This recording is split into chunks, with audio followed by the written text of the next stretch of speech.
Уголо, затвараш леđa.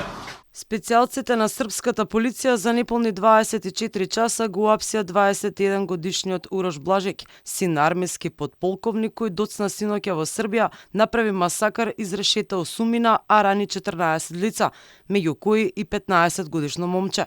На полицијата и дојавил таксист каде се наоѓа убиецот.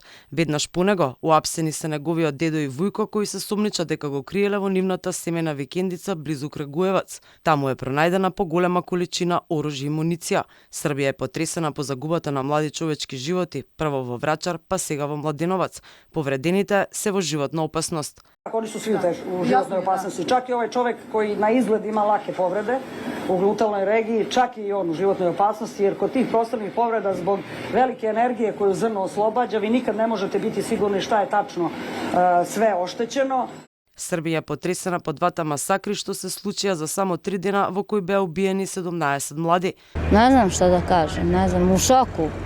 Eno, dete za smirenje pije, nismo spavali celu noć, odrasli su, znači, od malih nogu.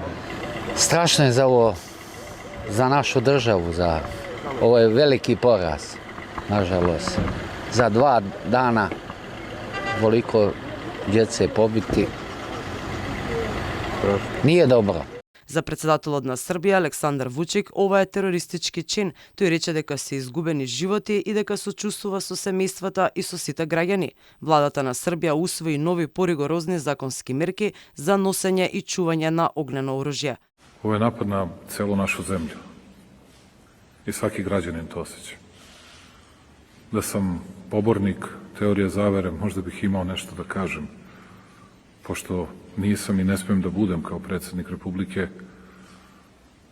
samo ću iz racionalnog ugla saopštiti činjenice i saopštiti mere i reći šta je to što mislimo da moramo da uradimo.